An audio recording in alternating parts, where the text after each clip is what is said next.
Hey guys, as promised, here is the rest of what we didn't have time to talk about in class today. So the next type of problem you want to make sure that you can do is very similar to the last one. On the last one, we needed to completely factor the polynomial. This time, we want to find all of the zeros.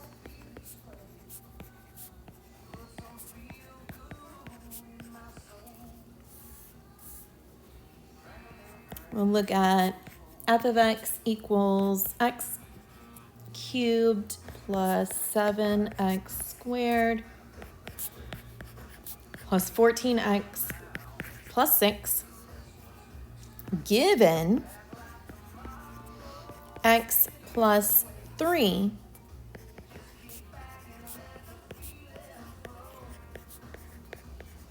is one of the factors. Well, what that means is that if x equals 3 is a factor, or x plus 3 is a factor, that means x equals negative 3 is a 0. If we have one of the zeros, we can find the rest of the zeros. We are going to set it up like the last one. We are going to set up a synthetic division situation.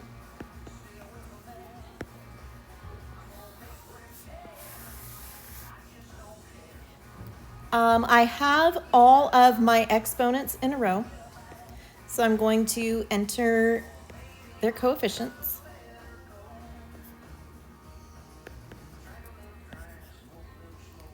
I'm going to go through the handy-dandy synthetic division process. We got a 0 for a remainder, which is fabulous news because that's what we were supposed to get. And our resulting quadratic would be x squared plus 4x plus 2. Now I can tell you right now this thing isn't going to factor. So that means if we are going to solve for x and find those zeros, we need to pull out the quadratic formula. So x is going to be negative b plus or minus the square root of b squared minus 4ac all over 2a. So we'll have negative 4 plus or minus the square root of 4 squared minus 4 times 1 times 2 all over 2 times 1.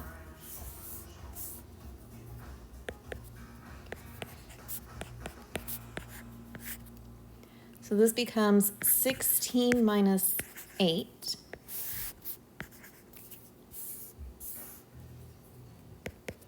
So negative 4 plus or minus the square root of 8. Well, the square root of 8 is 2 square root of 2. If I divide everybody by 2, I get negative 4. No, I don't. Just kidding. I get negative 2 plus or minus the square root of 2. So my zeros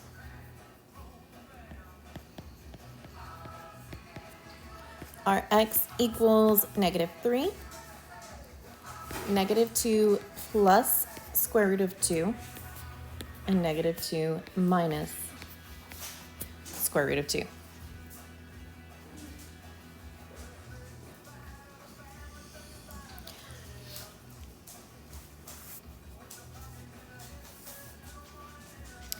Make sure that if you're given a graph,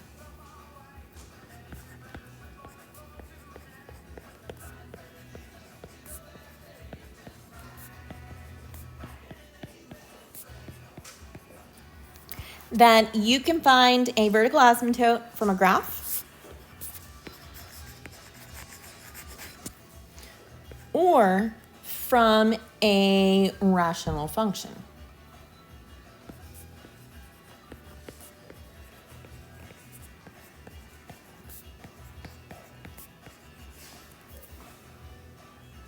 You gotta go out, cowboy.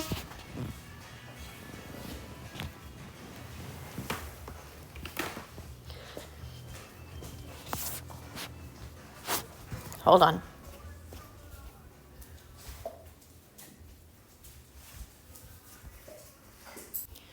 Okay, let me go grab a function.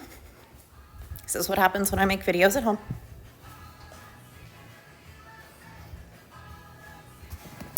So let's use f of x is x squared minus 6x plus 8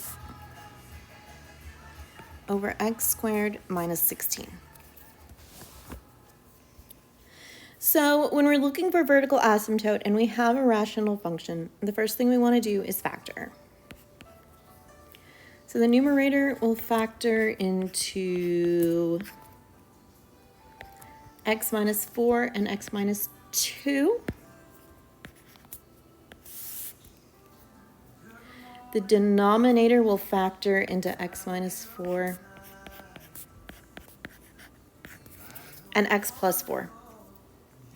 Now the initial thought is, oh, there's a vertical asymptote where the denominator is 0. But you got to be careful.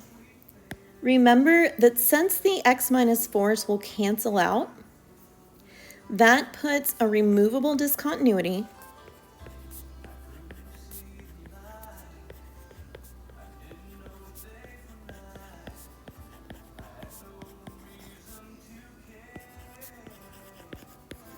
where x minus 4 equals 0. So you have a removable discontinuity where x is 4. Your vertical asymptote happens where the other part of the denominator is 0. So you have a vertical asymptote at x equals negative 4.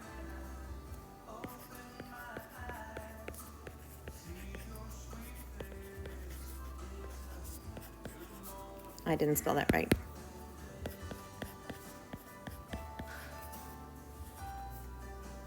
Now we'll take a look at the graph, or a graph.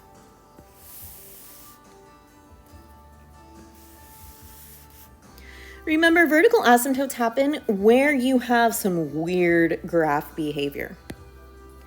So let's say I have a graph that comes in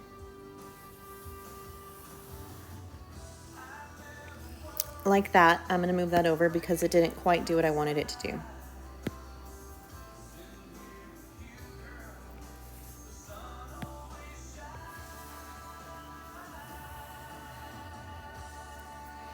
And then let's have one that comes in like this.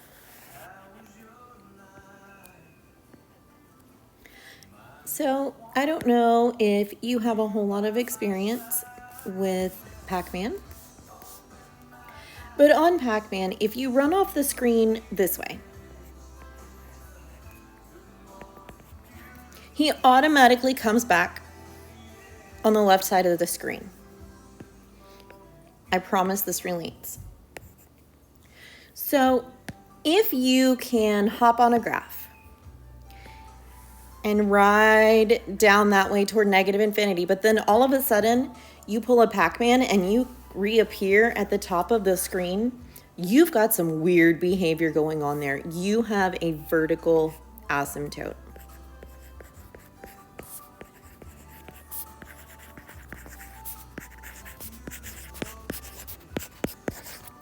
Remember, a vertical asymptote will always have an equation x equals, and it's going to be whatever x value that weird graphing behavior is happening at. So this is going to be x equals negative 1 for the equation of your vertical asymptote. What else do we need to talk about? We just talked about removable discontinuities, so we won't look at that again. We will do one last one. I don't know what this is, number 11. So we want a rational function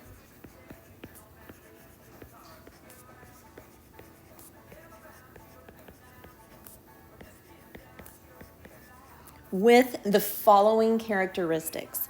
So we want vertical asymptotes at x equals -6 and x equals -5. We want x-intercepts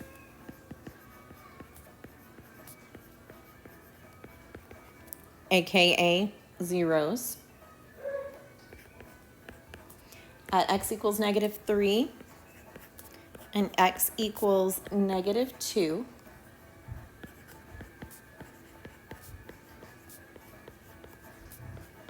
And a y-intercept at 2. Well, we know that vertical asymptotes occur where the denominator is 0. So if I'm going to turn these into factors, I would have, I guess I can put my fraction line in here. X plus 6 and x plus 5 in the denominator. Hang on, I gotta let the dog in.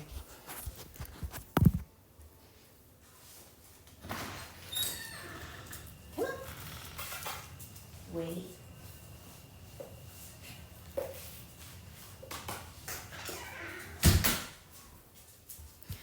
Okay, so now we'll take a look at the x-intercepts. The x-intercepts occur where the numerator was equal to 0.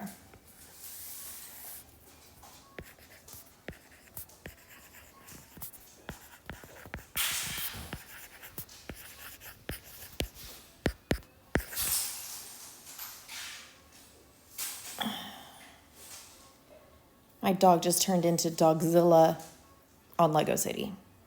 That's great. So where the numerator equals 0, that means we need to make those two factors as well. So those would turn into x plus 3 and x plus 2. Now we are almost there. We have the beginnings of our function. We needed a rational function, so I'm going to call it r of x. We have x plus 3 times x plus 2 over x plus 6 times x plus 5. But it's very possible we have a multiplier in the front. We need to be able to solve for that multiplier, and we can't do it when we have x's and a's and r of x, which is actually y. So that's where this bad boy comes in. This is the point 0, 2. I see you, buddy. That means if x is 0, the function value is 2. So I'm going to use those two parts to substitute into r of x and solve for that multiplier. So we'll have 2 is equal to a times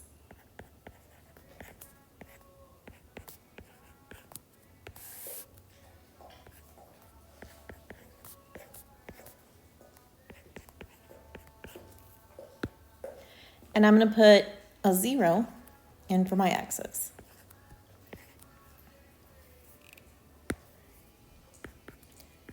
Well, that means 2 is a times 3 times 2 is 6.